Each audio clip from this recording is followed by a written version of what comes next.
This podcast is part of the Sports History Network, your headquarters for the yesteryear of your favorite sport. You can learn more at sportshistorynetwork.com. Hey there, sports history fan. This is Arnie Chapman, aka the Football History Dude, and I'm proud to announce our new partnership with Homefield, a premium collegiate apparel brand out of Indianapolis, providing incredibly comfortable, officially licensed apparel with vintage college designs. They have over 150 colleges, and they're always adding more. It's an awesome company with super duper great products. So you know what I had to do? I sat down in this episode with Connor Hitchcock, co-founder of Homefield, to talk about his brand, the origin of the company, and what their mission is. We'll dive right into that interview, but first, a reminder that new customers can get 15% off their first purchase with Homefield with code SPORTSHISTORY at checkout. And of course, that's at homefieldapparel.com. Again, make sure you use that code SPORTSHISTORY at checkout for 15% off your order if you're a new customer.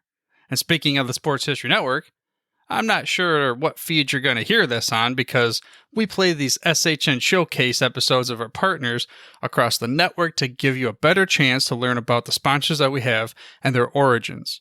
So what I'm trying to say is that I wanted to give you a little bit of a message about whatever podcast you're listening to right now on the Sports History Network. Just head over to the website because there's so many more over there if you haven't seen them, where you can discover a new podcast covering sports history. It's super duper easy. Just go to sportshistorynetwork.com/podcast and find your next favorite sports history podcast. That's it.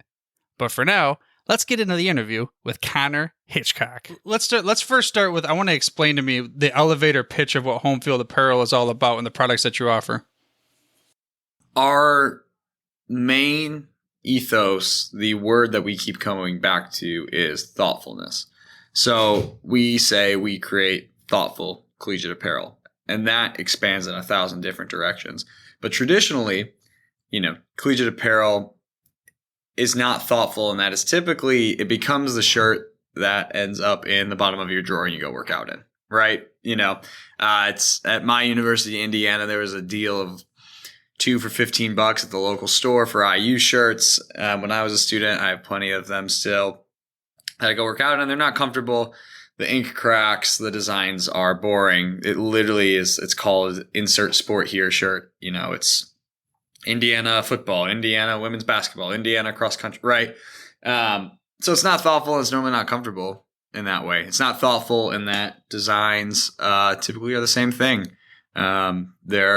Most brands in the space will just take the same design. They actually have a name for it, and then they will have it across 200 plus schools. They just change the color, change the name. So what we do is we, as the ad says, dig through the archives. We look for mascots and logos and phrases and things that mean something to your school. It doesn't just look cool, it means something. And we print it on those very comfortable garments. And then finally, I think a third differentiator, it's comfortable. It is unique design that means something to you. But the third differentiator is that we make it accessible online. We sell in bookstores, certainly. I was just down at my alma mater, Indiana, yesterday, checking it out in their bookstore. But we primarily sell through our website, and the way people shop in 2022. So you're able to get it through our website. We print it here in Indianapolis in the warehouse that's literally behind me and ship it out to you. So, it's elevator pitches are typically far shorter than that. If I were to say anything, it'd be that it's thoughtful collegiate apparel, but it branches out into the comfortability, into the design, and into the way that you can shop it.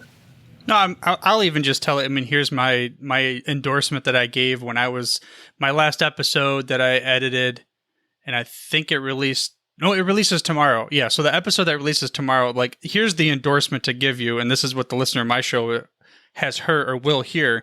This shirt that I'm wearing, I'm not cutting the sleeves off of this. Like you just said, I'm not turning it into a workout shirt. I'm actually going to wear it. It's comfortable. It's nice. It's cool because I happen to be wearing the Michigan. It's great to be a Wolverine. I didn't even know that they had this sailor hat, this old logo. So from a sports history network podcast type of niche that we're in, it's pretty cool to not only see that you thoughtfulness, care, and all that, but like there's that sports history aspect to it for us in this network as well.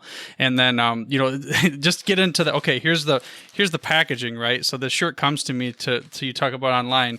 I open it up and they have all these different little inserts with the care, and you thank me. But the thing that you took extra care and thoughtfulness, it's this paper, like an old newspaper. I mean, what was the thought and idea behind having these old newspapers that were like the wrapping, the packaging for it? Yeah, with that word thoughtfulness, we're constantly evaluating every step of the process.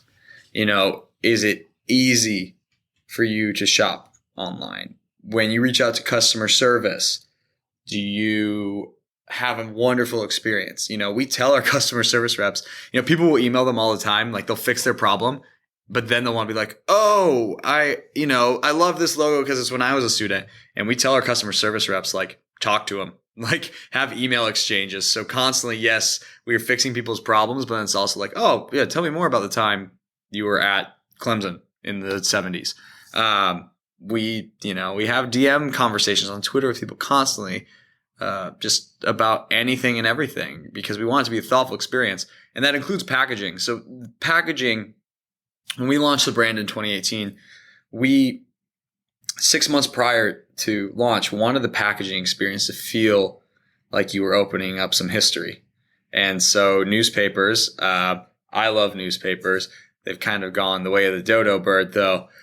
They have, especially student newspapers, such a history to them. And so we wanted there to be, we want to feel like you're opening something special, opening some history, opening something tied into college. So our wrapping paper, most companies will just throw a shirt in a poly bag and just send it off. But we wanted you to feel that history. And so, of course, we have all different schools in there. We have a lot of Easter eggs. If you look even on that hang tag, there's a serial number, and the serial number has 40, 53, 76, 81, and 87 buried in there for the 5 Indiana men's basketball championships, which is the school I went to. And we are shamelessly always caping for Indiana among our 150 plus schools. The newspaper has an Indiana national championship in there. But there's also, other schools involved, of course. We can't just solely promote Indiana. But we want there to be history, and that you understand, we just didn't see this logo on the internet and thought that looked cool. Our team really understands where it came from. They will read yearbooks to understand the context of a logo. We will not only just read them, but look, okay, this logo was used in the 70s. Let's look at a yearbook or, something from that time. How did people wear it? We're always looking for how was it incorporated. So not only is like, oh, I know that logo. It's, oh, yeah, this feels like when I was at Purdue or Michigan or Iowa State or wherever. Yeah, to take it upon the thoughtfulness there too, like every item that I've seen, at least when I look through all of the different items, there's like a little blurb for like, this was the logo in whatever 1956 because of, I don't know, the marching band. I don't know what, I'm just making one up, but yeah, like you actually write a little history perspective there, which kind of leads me to something I play on my podcast. Some of the listeners of my show know, but I play a little game. Here's a DeLorean. I know the video's not catching up, but can you see that DeLorean in the screen there? Oh yeah. All right. Well, you get to go back in time, 88 miles an hour. We're going to go to a moment when you were kind of digging through the archives of college, and maybe because of Indiana. What's a moment in time that you're like, oh, that was really cool, and it like linked to a logo that you happen to, have on a shirt?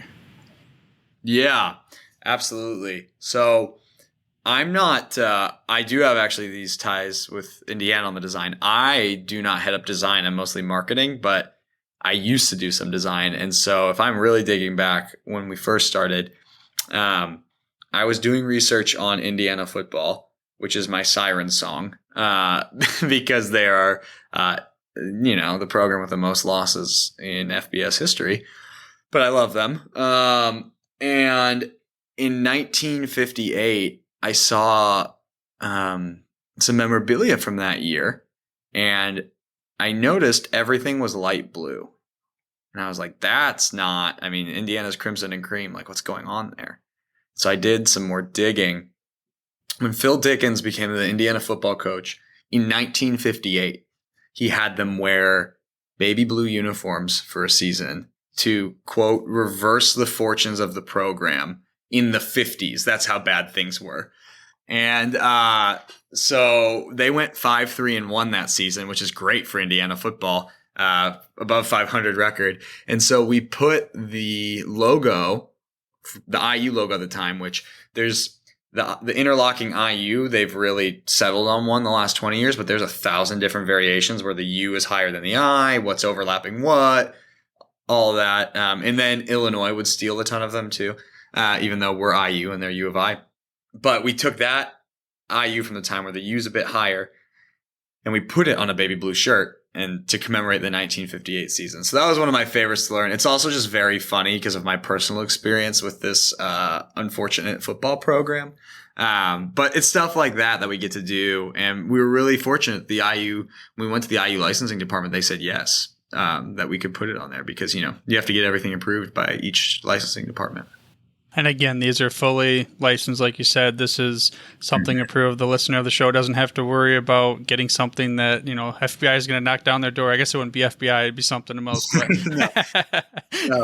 no FBI here. Well, anyway, so speaking of that, first off, I can relate to, where's my coaster? Oh, it's holding my Monster High Drive right now. So yeah, Barry Sanders, Detroit Lions, everybody knows me. So I would like to say I feel bad for you, but I don't, even though I know I'm wearing a Michigan shirt here. But at any rate, so listener of the show, they're like, hey, I'm sold.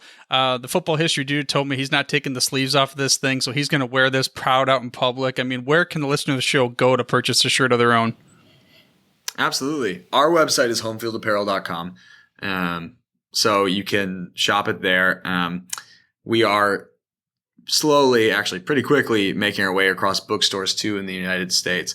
So if we have your school, odds are you can probably find it at your bookstore. There's still a few random ones that we haven't gotten to yet, but homefieldapparel.com, we have 150 plus universities we're licensed for. We are adding to that number. Seems like weekly now. For a while it was absolutely weekly, but ton more schools coming. We understand there are over 1,000 four-year institutions in the United States. So I'll be honest, we probably won't get all of them at some point, but we will try to get as many as we possibly can, because we love creating this stuff. That's, I think, one of the things that Krista, my co-founder and wife, and I've been really fortunate about. We both love college sports so much. I grew up here in Indiana, also in Michigan for a while. So I grew up around it. And then Krista grew up, her dad was a third string quarterback for the Michigan Wolverines. So she grew up around, Jim Bria. She grew up around Michigan football all the time, going to all the games. And so it's just both something we grew up loving, both the football side of things, sports, but also, just the aesthetics around it all in the history. So we love doing this, and it's always fun to roll out something new. Well, again, a listener to the show, head to homefieldapparel.com. Apparently coming to your bookstore near you here in the near future, if it's not already. So, Connor, one last thing I have before we cut out. Last words of wisdom for the listener of the Sports History Network through the lens of home field advantage. You got through home field apparel. Sorry, it's all good. Last words of wisdom. Wow, is this just really open ended? I mean, yeah, it's up to you. What angle do I need to through the lens of what's your mission and your statement is being thoughtful. Being thoughtful. Man, it's corny, but it's true, and it's what we try to do every approach with when we think of thoughtfulness, is putting yourself in another person's shoes. When we make decisions with home field, if we're talking through the lens of home field and thoughtfulness, when we make a collection or when we do a marketing campaign, the first thought is always, if I were a customer, would I like this? Or would this just be a company trying to accomplish their goals? So like we've thought about the packaging takes up a lot of time and is expensive. But at the end of the day, it was putting ourselves in the customer's shoes. And we get compliments every single day and people loving so much of what we do with the packaging that we're not going to drop it, even though it's kind of cost prohibitive and takes up a lot of time. That's one small example, but That's why we chose the word thoughtfulness, because frankly, Chris and I, as co-founders, and the way we approach the world is that core value of thoughtfulness, right? If putting yourself in someone else's shoes and thinking, how would my actions affect them? So again, I think core values are corny, yet we have a ton of them, and it's because we mean them. And thoughtfulness being that key cornerstone of thinking of how others would be impacted by something. So that is my imparting word of wisdom, is putting yourself in someone else's shoes. There you go. One word. Thoughtful. And I tell you what, I'm not lying to you when I said that I was surprised when this shirt showed up in the mail. Well, my UPS box, that is. But this is how it went down. Grab that package, pop back into the car, excited to see what this shirt is all about, of course. I open it up. Very first thing that I noticed, this newspaper wrapping. We talked about this during the interview, but I was like, whoa, that's pretty cool. I mean, I thought to myself, how neat to be able to do something like that other than just get a regular old t-shirt, but have this old school newspaper article that just makes you think right away sports history. Then, of course, they had the thank you card and some other authentic card stuff, but then I pulled out the shirt. I open it up. Sure, the logo is cool. You know, the artwork. It's historical. It's what I expected from the website, though, quite frankly, because that's what I saw. What I did not expect, though, is this nice little, I'll call it a reinforced barrier stitching around the neckline, kind of beefing it up, which I can only assume will make the shirt last even longer. You know, you won't get that little, wrinkly neck thing kind of going on. But then, putting it on. This thing is great. Incredibly soft and comfortable. So again, that's where we're going to leave it with the official endorsement from the football history dude himself. I'm not even going to cut the sleeves off this thing. Now, you can take that all the way to the bank. But for now, dude, I'm through if you're through.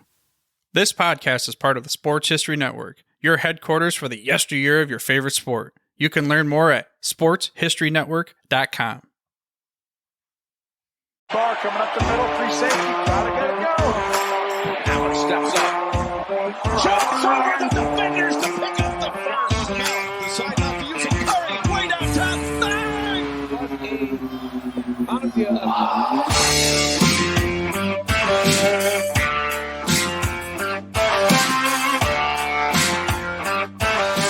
Welcome back, all my winners and losers of fantasy this week. My name's Zach. This is my co-host, Jarod. You know it. And today on the PlayBook Podcast, we're going to go all through your contact sports, non-contact sports, and hell, we might even have some fun out in the boxing ring today. The boxing ring. Yes, sir. And that's actually kind of where we're going to start off today. But we're going to be talking about some boxing. We're going to be talking about some baseball, college football, and the NFL today. And to kick things off, let's go to that boxing ring. So in the squared circle, you had probably one of the biggest trilogy matches in recent memory with Canelo Alvarez versus Triple G. I'm not going to try to pronounce his full name. And Canelo Alvarez retained his unified super middleweight championship with a unanimous decision, 2 judges scoring it 115 to 113, and 1 scored it 116 to 112. Really not much change from the second fight. The first fight was kind of a toss-up, which turned into a split draw. And then the second one, you had Canelo Alvarez winning. And then this third one wasn't really needed to be called for, to be honest. I think it was just a who's got the bigger truck, if you know what I mean. Yeah, and Canelo just kind of took control. Triple G showed some, and you could see it. You could see it at the end of the fight. They just kind of like looked at each other. Were like, "All right, yep. Are we gonna do this again?" Slap hands. Good job. We both got paid money. They did get paid quite a bit of money in this match, didn't they? I don't know the exact amount, but they're not going to be struggling for money. I can tell you that. After watching boxing, I almost don't know if I'd want to do UFC anymore, due to the fact that like in boxing you're just taking blows with a glove, where UFC you're just getting the whole hell shit beat out of you. I prefer UFC still, just because it's I like watching fights. UFC. I'm saying like if I were to be a fighter, I want to be both of them, because one, you have to be cardio ridden. Oh, like yeah. You have to be like, okay, 12 rounds, baby, let's get it. And the other one's like, you don't have to have that much cardio, but shit, you're going to get anything besides a nut shot's legal. I know, and yeah. Don't get me wrong. That's why I love the UFC, because it's actually like gladiators in an octagon. Yeah, I prefer Beating it UFC out. just because you got different styles. Styles make matchups. Hey, let's roll into some baseball. Oh, the diamond. The diamond. We really haven't talked about the diamond too much on our podcast, and we're rolling into the playoff season here in Major League Baseball, and we've got two teams that have already clinched playoff berths, and that is the Houston Astros and the LA Dodgers. Oh no, you got some more teams. When did more clinch? You got Houston. You got the Mets and the Atlanta clinching. Okay. I did not see the update on Atlanta and the Mets clinching. Yeah, they just clinched in the past couple of days. Okay. And then obviously you got the Dodgers with 103 and 45. Shocker. Yeah, the Dodgers. Well, whenever you put an all-star team together like that, it's kind of hard not to lose. It's like a create your own team. Like Mookie Betts, Freddie Freeman. Give me Clayton Kershaw.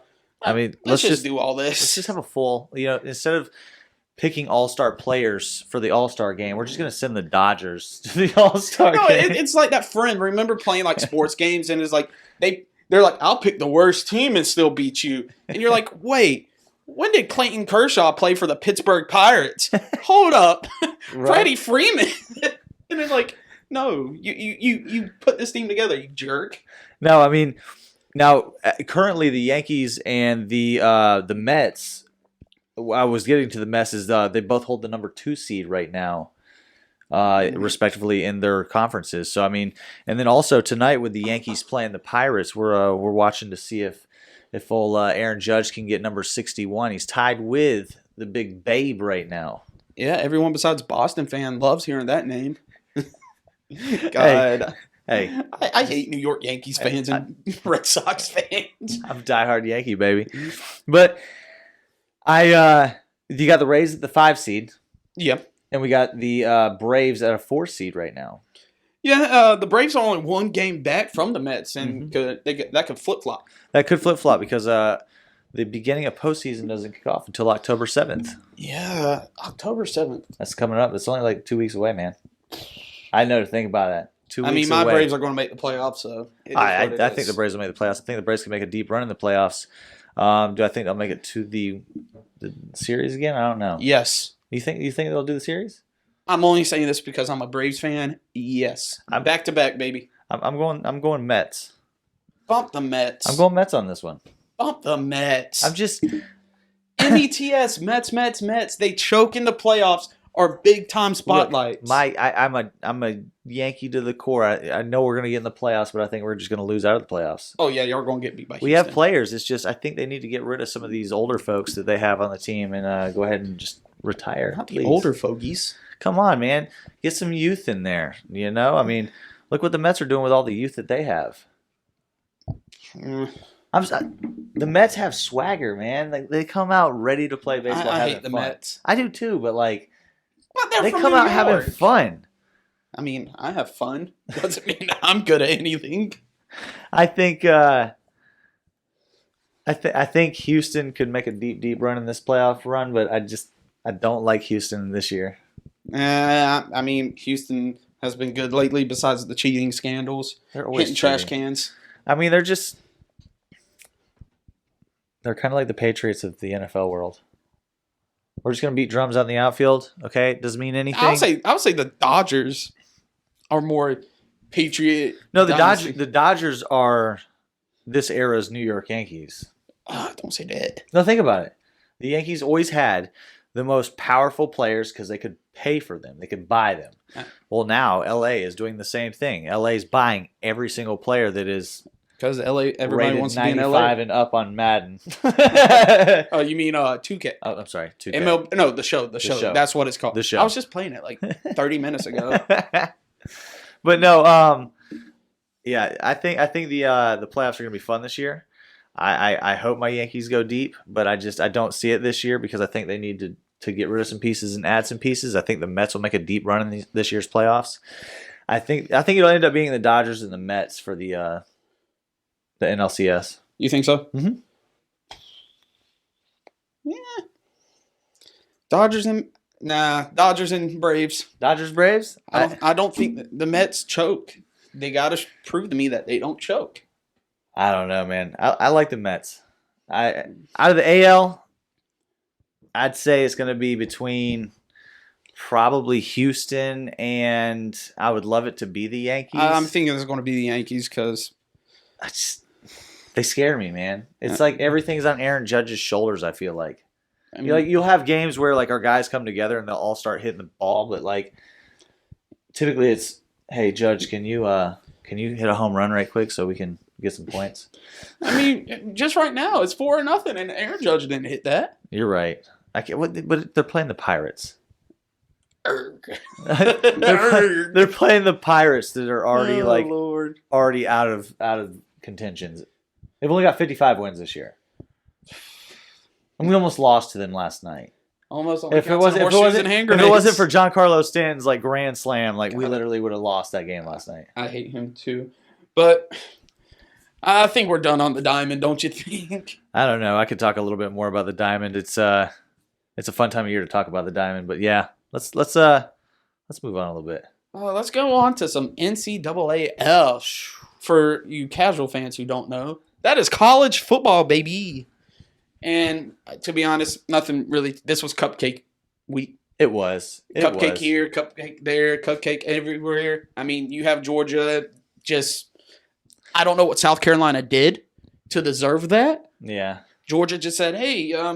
But Georgia, for the past 2 seasons, Georgia has been great about the first like 6-7 weeks of the season. Shit, the whole season of like, hey, oh, you wanted to score points?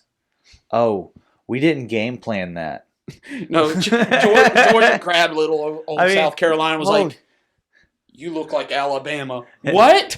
Goo. And now we know why South Carolina wants to change their mascot from cocky to like, what was it? They Commander Cock. Commander. Cock Commander. It makes so much sense. There was 4 games that were just very, what happened? Oh, Lord. And majority of them can have to deal with the SEC. They do. I mean, like, okay, so the first one, A&M versus the U. Pitiful game. I expected more firepower. I wanted to see points. I wasn't expecting a 17-9 ball game. Which proves that Miami's not who we think they are. Not yet. I mean, A&M's not really competent. If you lose to App State, and no knock to App State whatsoever, but if you lose to App State at home after paying them, you lose all my respect for being like, you got them there. I mean, it was one of them games where they needed to come out and capitalize. They needed to come out on fire and put points on the board. And another week went by where they could not do it. No, none of them. None of them in that A&M and U game. And that proves to me once again that Jimbo Fisher is the most overrated coach in college football. I don't know, man. Was it defense or was it just not good looking?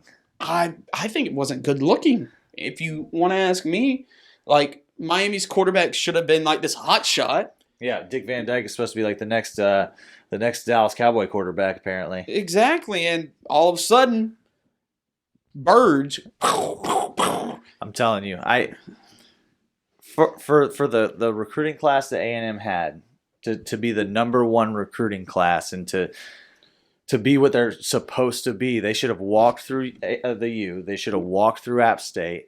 I just don't. I could see them losing about 2-3 more games this year. A&M. Oh, yeah, they're definitely losing Alabama. Oh, definitely. I mean, I don't see. Now, honestly, though, I don't see anybody beating Alabama. Ooh. Look, they go through a game every year where they keep it close, which this year it was Texas. Yeah. It's not going to happen again. I mean, Alabama. You think what Georgia did to South Carolina was wrong? What Alabama did to Louisiana Monroe? But the reason why we're not even talking about that game, though, is that wasn't even a game. 21 points in 6 minutes. How about we don't even need to talk about Alabama because there's just nothing to talk about. It was a nobody week. But I tell you, there was a nobody that came into Arkansas and was supposed to be the nobody for the week for them to prep for an actual SEC game. It was supposed to be a good scrimmage for them, and it turned out to be a threat to their rankings. And It was a 38-27 win over Missouri State. God, That's right. Missouri State came out and into Arkansas and basically handled Arkansas all game. Woo pig.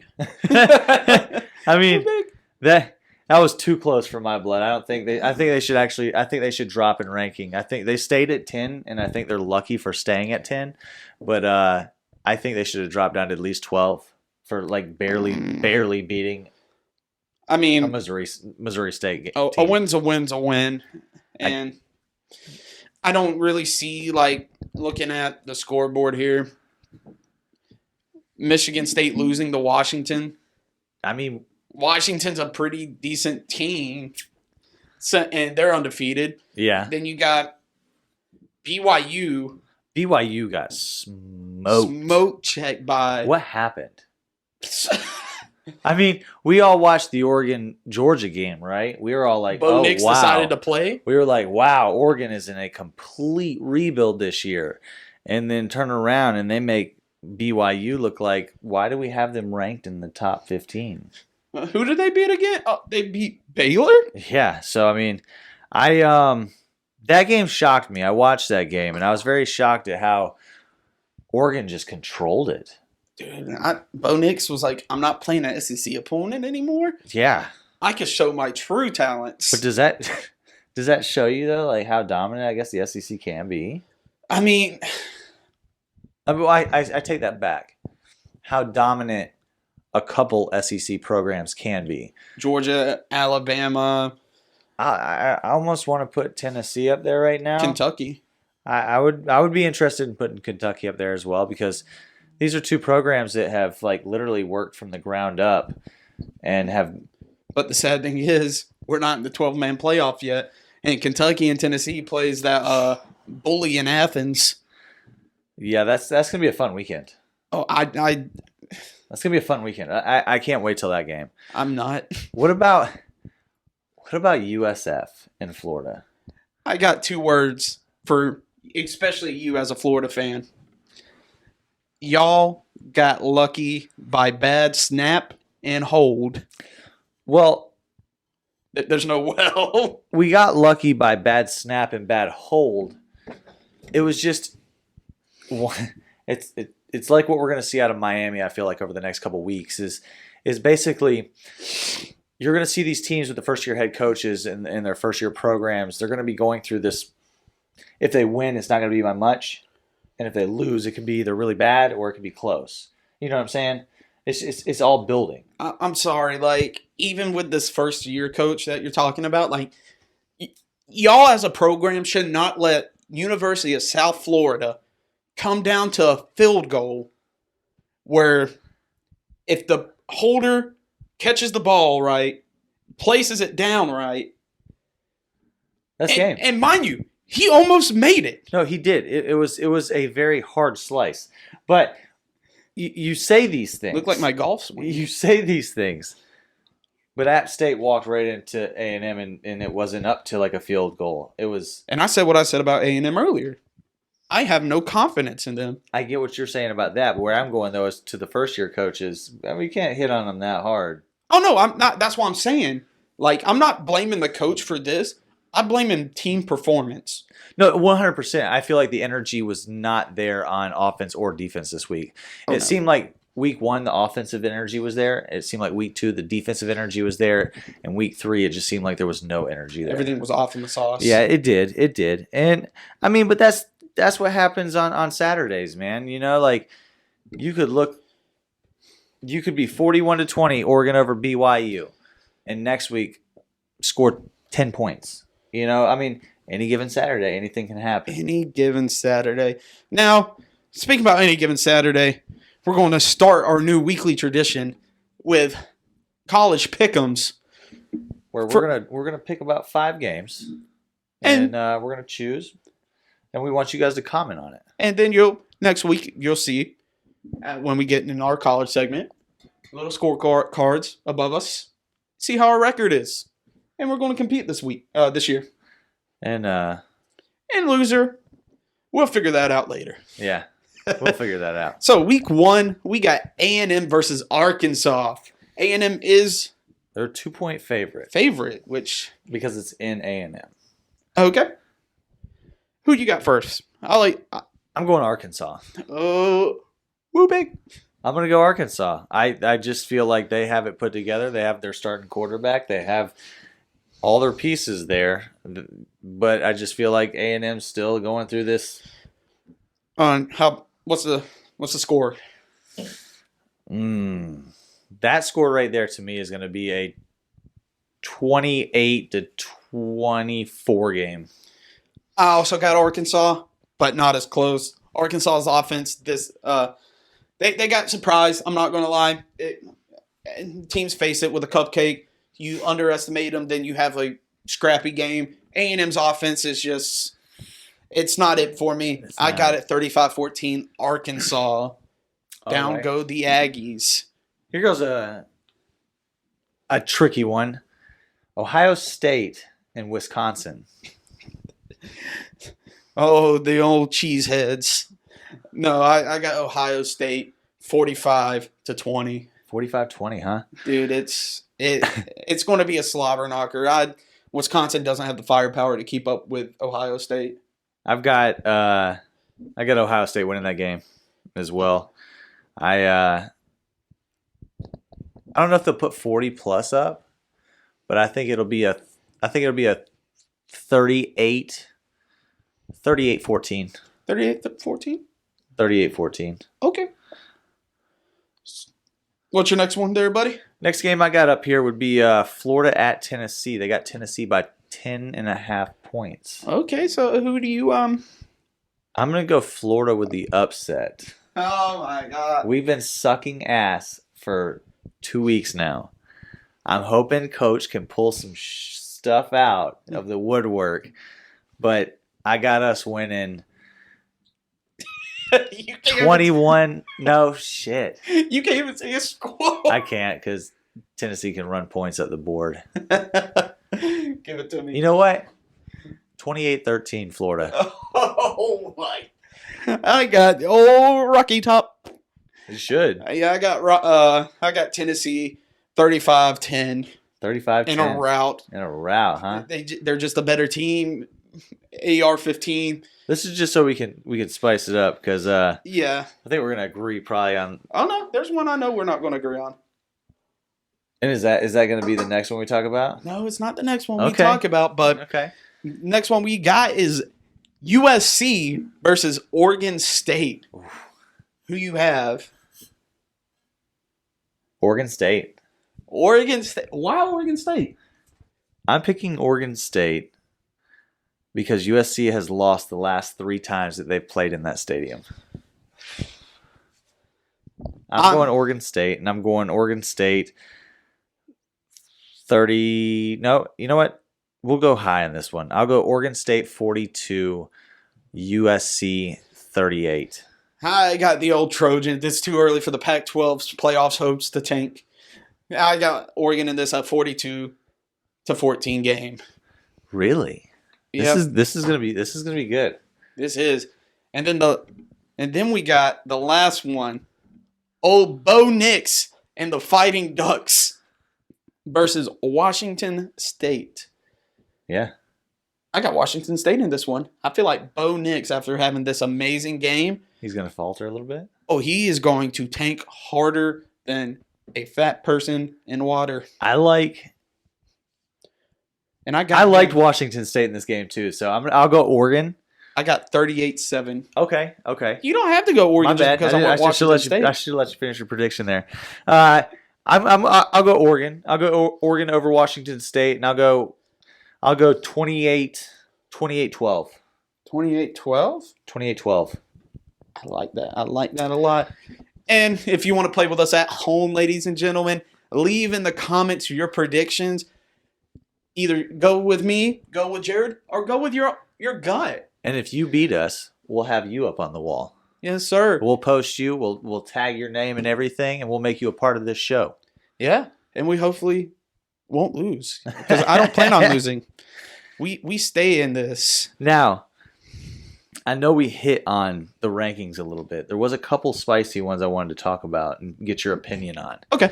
And that is, we all know about Georgia at the 1 spot and only allowing about 10 points for about 3 games here lately. But what about Tennessee up 11 spots? They moved up 11 spots get to the number 11 spot. They beat a ranked Pittsburgh. They really haven't had that many scares. Like Tennessee plays Florida, which if they win, they'll probably move up to number 10. Well deserved. That's 2 ranked teams they've beat. I more like than them. Georgia and Alabama. There was one other team that jumped about 10 spots as well to number 15, and that's Oregon. Oregon jumped back up after that win. Do you think it was deserved? No, it's not. You get smacked by Georgia, and it's Georgia. Don't get me wrong, but it was the way it looked. I was about to say, but that's the whole point, though, isn't it? That's the whole point of the game. Is like you want those big games to see where you stand, and if you got beat down that hard, and you beat a BYU that maybe you beat them really well, do they deserve to jump up 10 spots? In my opinion, they don't, but I don't make the rankings. So my opinion don't mean nothing. And I guess the opinions of all of us right now don't matter anyways until about week 7. And at that point, it doesn't matter about anyone besides who's in that room. Hey, Miami dropped 12, though, to number 25. They should be unranked. I unrank them. I'll be honest with you. I think them and Florida should be unranked. Oh, yeah. Indubitably. I'm just saying, like, they shouldn't be ranked because all it's doing is hurting their progress. Oh, yeah, because they're like, we're still ranked. No, you're not. No, you don't deserve in my eyes, the only team in the state of Florida, I hate to say this too, that should be ranked is FSU. No, why not? I mean, they're 3-0. They beat LSU, which it was an unranked LSU. They're still they did a cross conference win. I like what I see so far out of Florida State. I'm not the biggest fan of them, but it's Mike Norvell's 4th year. He's got third and a half if you count like COVID and stuff. But I know that hurts you to say you're proud of FSU. But they're doing something, man. I like Mike Norvell. He's just if Florida State will keep allowing him to do his thing, I think they'll turn out to be a decent team. Oh yeah, same here. But we'll see when they face. Do they face Clemson this year? They have to. They do. They're in the same. Division? Oh, wait, it's Miami and Clemson in the same division, isn't it? I know Miami plays FSU. Yep, you got the yearly rival, even though it doesn't seem like a rivalry anymore. No, it doesn't. I kind of forget that's a thing. But let's get off the books and off the schoolyard to the professionals who actually get drafted to pay to play this wonderful game we love. And that is the National Football League, the NFL. And we had a couple of amazing comebacks. Comeback weekend is what I'm calling it. So you want to start with the first comeback we have? The biggest one that I saw was Miami and Baltimore. Oh, that's not the biggest one, but I'll go. The way it happened. Oh, the way it happened, it was immaculate. They scored 28 points in the 4th quarter to come back and win this game. And then Justin Tucker, normally when he kicks the game-winning field goal, it's the game-winning field goal. Yeah. And you had Tua, who all offseason, everyone's saying, he's not the guy. Tyreek Hill tried telling everybody he's the most accurate quarterback in the NFL. Do I believe that still? Well, check this out. The matchup that we have this weekend between the two quarterbacks, they're both basically have the same ratings, 6 touchdowns to 2 interceptions. So, you got to say something for Tua. He's finding his receivers, and he's putting it right on the money. Oh, and a fun fact about Tua. They're scoring points. A fun fact about Tua, he leads the league in passing yards right now. Yeah, he does with, I think it was like 715 or something like that. 715, 705. I don't remember. It's an amazing number for 2 weeks. It really is. Yeah, we'll probably have a picture up showing the passing yards breakdown. Maybe not. I don't want to have Tua shit up in here. No. But I'll be honest with you, though. It was a big comeback game. Baltimore still looks really good. They just got to figure a few things out on defense. Miami, though, they're 2-0. I can't argue with them right now. Their new coaches put that scheme together real well. And they're not looking like they're afraid of anybody. So, oh, no. How about the next comeback? This is the biggest comeback, and not just because not the score, but the most elite quarterback brought them back, and that is the New York Jets versus the Cleveland Browns with Joe Flacco still elite. Old Joey Flacco. I tell you, I agree with you on that, man. There was like 30 seconds left, and they went down and scored again. That was the toilet bowl. Oh my God. Hey, look, the Jets are sleeping happy. I mean, we won a game. And it's not in week 12. But it was a game that they had to fight and win, and they won it. Oh, exactly. Without Zach Wilson. That's what I'm saying. Like, who's Zach Wilson? Mom? I mean, he's at someone's mom's house. Yeah, hopefully not my mom. How about Thursday night's comeback? Kansas City versus City. I feel bad for the Chargers because Herbert did get hurt in that. Hurt? Homeboy got his behind beat Thursday night. Like, they might say he doesn't have any broke ribs, but by the 3 rib shots he took, the 3 separate rib shots he took, like, there's got to be something broken in there, bro. Props to you, Herbert. Like, you are a beast. Kansas City is leading the West, and earlier, our 2 early predictions looking like they're coming to bite us in the ass. You're right. It's still early. I mean, but Kansas City does look lethal. Their defense looks strong. I did like the body slam by free safety James Jr. Darn. Oh, my God. Travis Kelce actually had a podcast talking about that. He was like, and Darwin came up to him after a couple of plays and was like, yo, man, you good?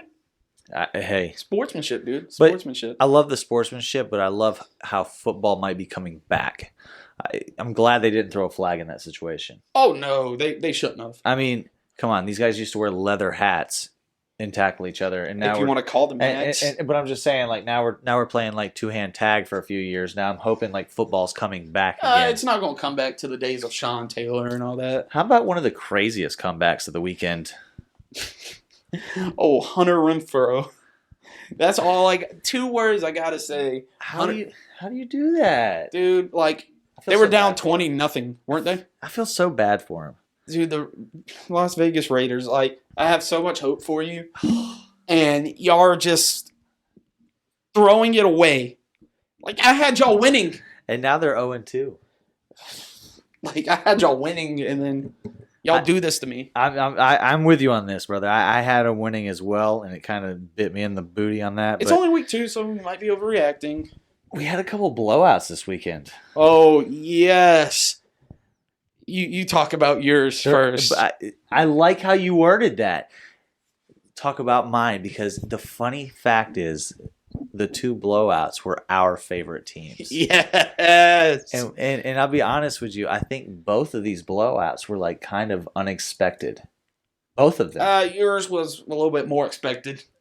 It was expected, but you're talking about the previous year's number 1 overall AFC seed, which we're not going to say how they got it, but they were the number 1 overall seed. But we're also talking about the team who lost to the Giants week 1 this year. Well, we talked about that already. But yeah, Buffalo over Tennessee, man.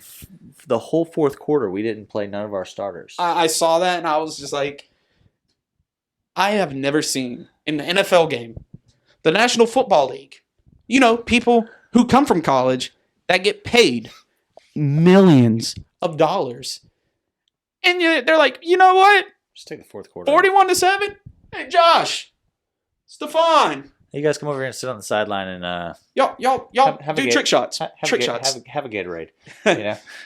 No, I was from a fantasy perspective, not so thrilled, but from a fan perspective, I was super excited about it, because that shows you like how much that they have invested in the Buffalo Bills to where they can actually allow their players to rest in the 4th quarter, because there's going to be games this year that we're not going to have that ability.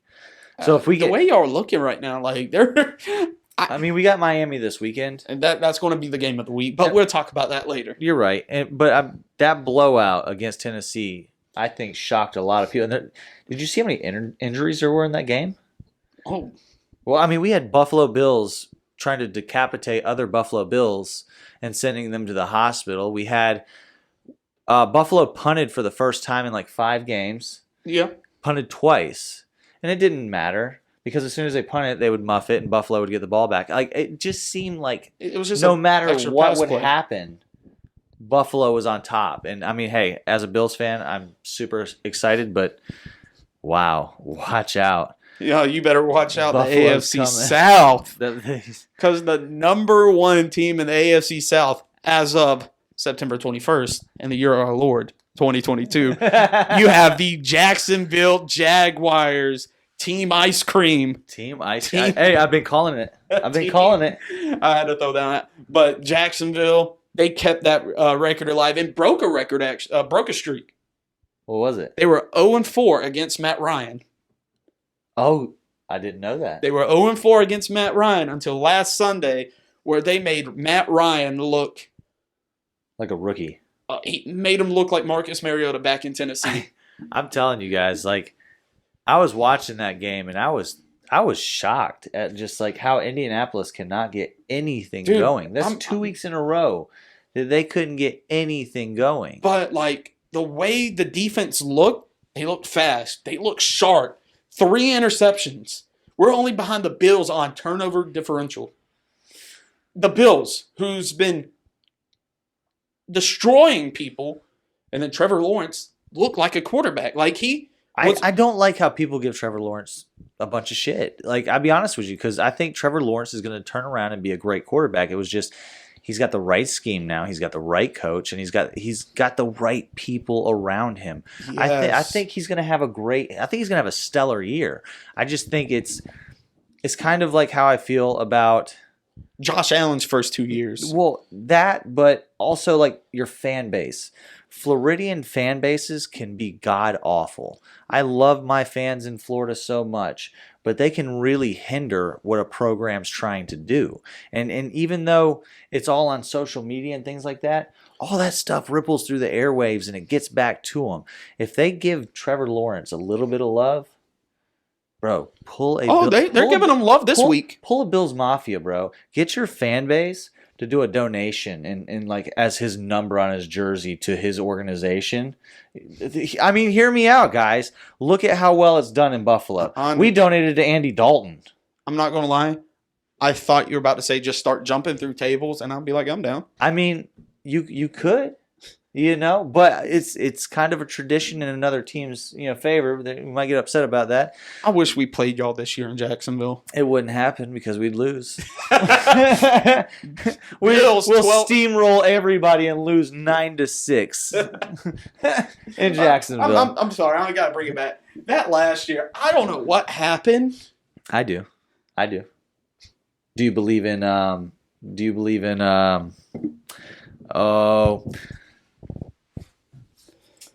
like when a black cat crosses you? Oh, superstition. Superstitions. Yep. Thank you so much. You're welcome. Last year, for every active player that was playing on a roster, That went on the Manning and Manning show on Monday Night Football, lost the following week. And it's a stat. Josh Allen went on the Manning and Manning Monday night the week prior to playing Jacksonville.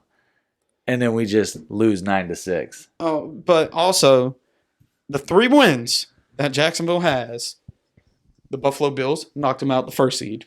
Yep. Indianapolis Colts knocked them out the playoffs. And who was the other team that we beat last year? I can't quite put my finger on it. I'm not sure because it's last year, and I'll figure that out later. You guys just want to be stuck on a fantasy of like how you got to knock actual playoff teams around in their digits. Exactly. Hey, that's what we do in Jacksonville. Well, hey, how about this? Let's go over a stat that not a lot of people think about.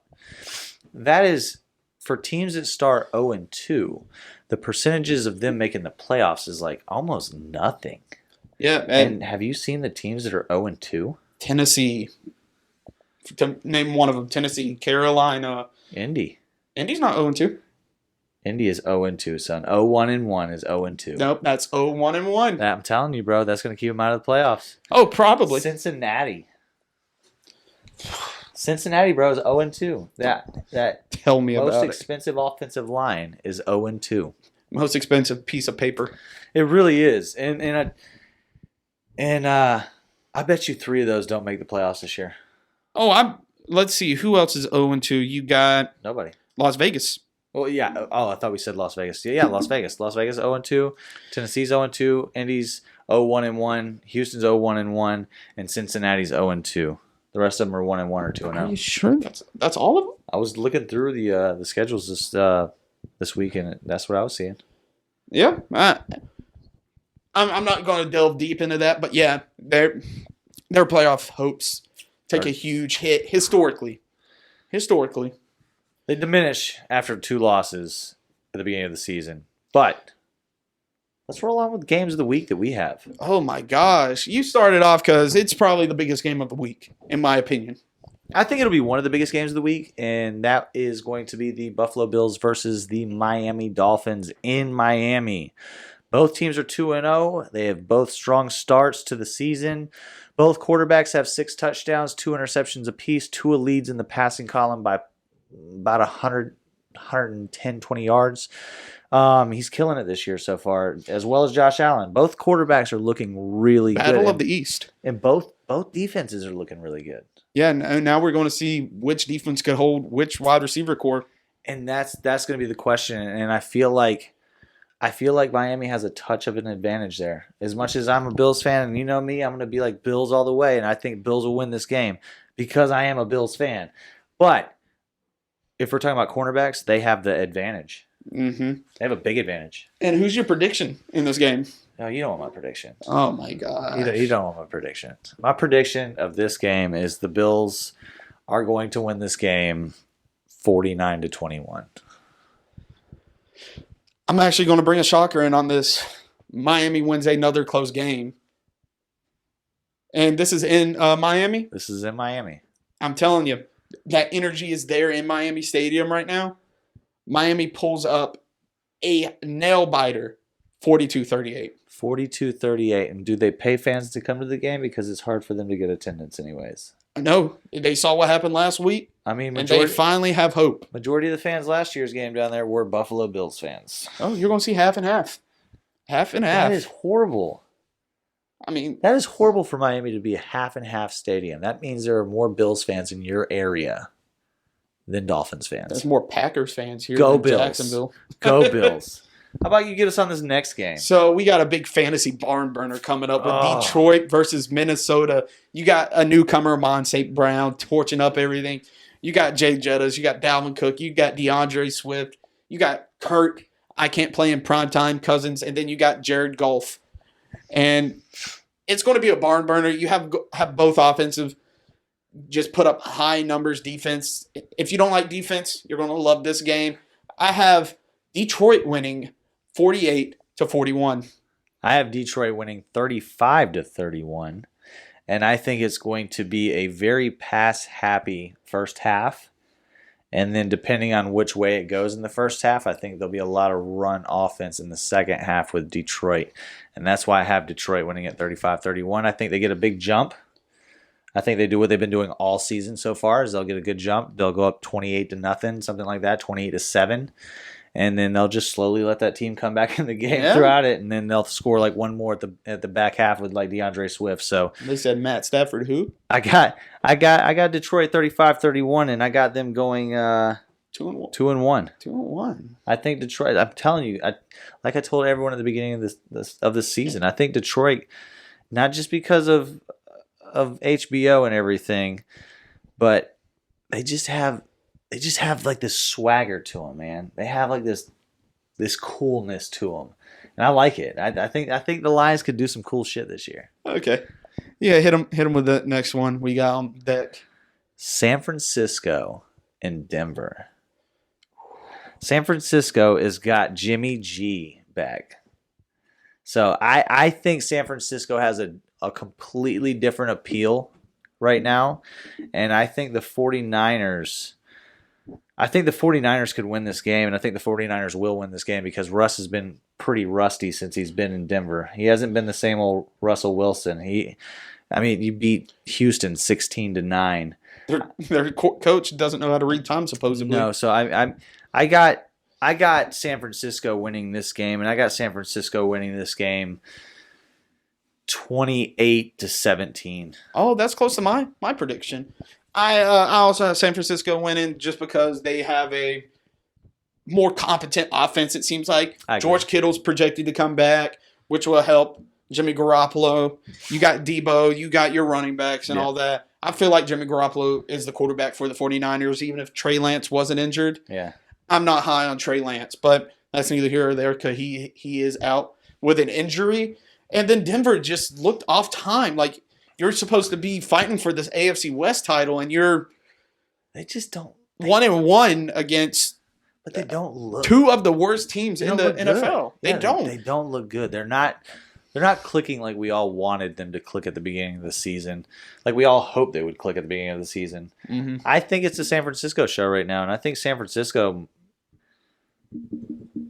with Jimmy G, man, San Francisco could win that division. I'm telling you, San Francisco wins 28-14. You said 28-17. I was thinking 28-14. I like that prediction, my man. I'm telling because with Jimmy G, they don't score high points. No, and then I don't think they'll score major points, but I think this will be that first game where Jimmy G's getting his feet wet again, and then next week they'll put some points up because Jimmy G's playing for a contract. Oh yeah, he's playing. So it's like Lamar Jackson. So when these guys play for contracts, typically they're going to play harder, they're going to play better because they want that big dollar. So I say 28-17 this week. Next week I could see more points on the board. And then now you got the game of the year, game of the century even, if you're a Jacksonville fan. It is Jacksonville versus the Chargers. And both teams, they're looking good right now. Both coming off different sides of the spectrum with the Chargers coming off a little heartbreak loss against Kansas City, divisional rival. And then you got Jacksonville who snuffed out Frank Reich and his offense. I'm telling you, man. Jacksonville's defense is... This is a scary game because we don't know which Jacksonville's real. The team who played against Washington, who could run the ball. Both of those teams that played Washington and played Indy, both looked really good. Yeah, but one could run. In Washington, they could run the ball, and it looked good. And then Indianapolis couldn't run the ball, but the passing looked good, and the defense looked even better. I'm telling you, dude. But the Chargers, like Mike Williams, looked hot. Mm-hmm. And the injury with Justin Herbert, we don't know how it's going to have. I'm going to give this a nail-biter of a game. 28-24 to Duval. No way. Okay. Well, I mean, you got two teams here. One's supposedly proven, and one's trying to prove something. So, I mean, I like Jacksonville. I've been saying it all off season. I like Jacksonville. I know I completely forgot about Justin Herbert's severe injury for a half a second while I was writing this. But yeah, I'm going to go with you on this. I'm going to go Jacksonville over the Chargers in LA, and I'm going to go 38-25. 38-25 Jacksonville. I do, because if you look at Jacksonville, they have the components. They have everything they need to win. It's just they have to have that ice cream. And now that they have ice cream, they're winning. Hopefully they have ice cream in LA. But a little off actual league stuff. We're going to the best league around. I know we talked about it earlier. I want to say episode 2, but the Suds and Buds League. Well, you know. Oh, my gosh. I'm 2-0. We both are 2-0 right now. Same division.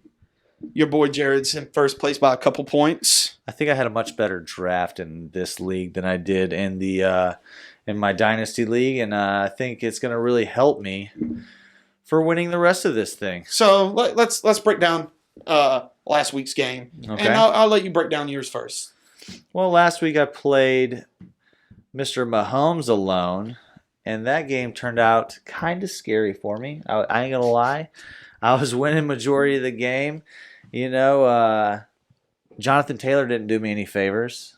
No, he did not. He didn't do me any favors. And I remember telling you to actually bench him. Yeah, I think you did, and I did, and I didn't listen to you. And it was about the same time whenever I said, "Hey, I'm not going to start Mike Evans because of his because of the Saints and because you're of like the stats." And then you mentioned, "Yeah, I know," and I didn't listen, and I should have. But I also had Kamara out as well. Yep, you did. So I had to play with somebody. I guess I could have put James Robinson in. He got me 20. He got me 23 on my bench.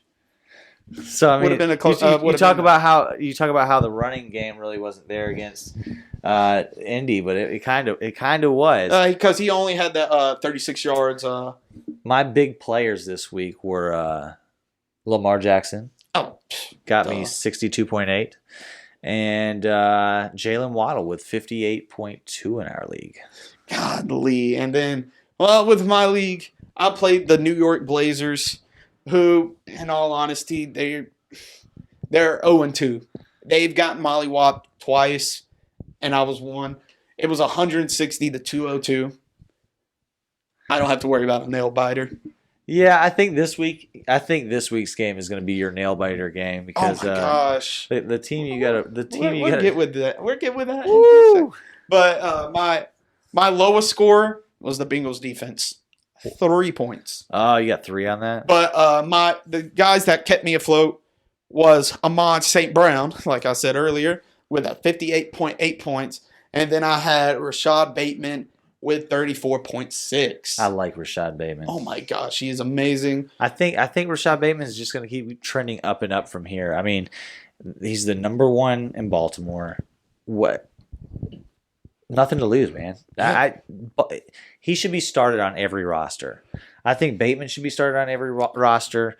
Unless if you have 3 God-tier running backs and 2 God-tier wide receivers. Even at that rate. Like if you have a Jalen Waddle and a Amon St. Brown, or a Cooper Kupp and Amon St. Brown. Well, of course. I mean, unless your flex is going to be a good wide receiver instead of a running back, depending on how depends your league on depends on who you play. It depends on how your league is set up. Yeah, and we want to hear about how your fantasy went. If you lose, you lost, close game, bad game. Who screwed you over? Who brought you to the finish line? We're not going to say any names. Took a receiver off the waiver wires before I could get him. Garrett Wilson. Not saying any names. And I don't even need them. Oh, Lord. But, Jared, do you have anything else before we close the show out? Well, don't forget to subscribe, like, share the crap out of our show because we love to see it just wander around the world. And don't forget, keep your playbooks close by because, we like to try to put out shows once a week right now. And 2, click that little bell. That little bell is going to ring every time that we put a show out, and then that allows you pull that playbook out and come with us and learn some stuff. And then also take some notes because, hey, maybe we can help you win a championship in your fantasy football league. And another big shout out to the Sports History Network this week. They partner up with us. You can catch all of our stuff on Apple Podcasts, Spotify, Google Podcasts, every big major podcast platforms. And yeah, I think that's it for today. Jared, hit them with it. Hey everyone, make sure you keep your playbooks close by. Keep them right beside your side so whenever we come back with our next episode, you can whip them things out and take notes with us. You all have a great night. See you later.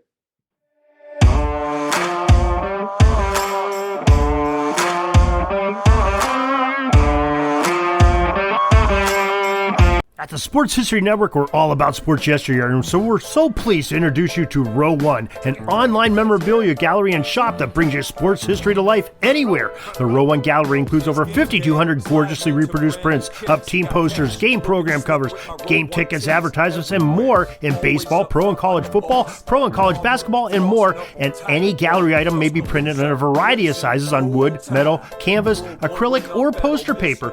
And in Row One shop, check out the thousands more of unique items with a retro and historical designs dating back to 1876, including t-shirts, long sleeve shirts, phone cases, mugs, blankets, pillows, towels, and even shower curtains. Go to sportshistorynetwork.com, ROW1, for access to the full Row One catalog and for gallery prints and gift items, plus get a 15% discount off all prints on the Row One Pictorium Gallery with coupon code SHN15. Follow the link on the show notes.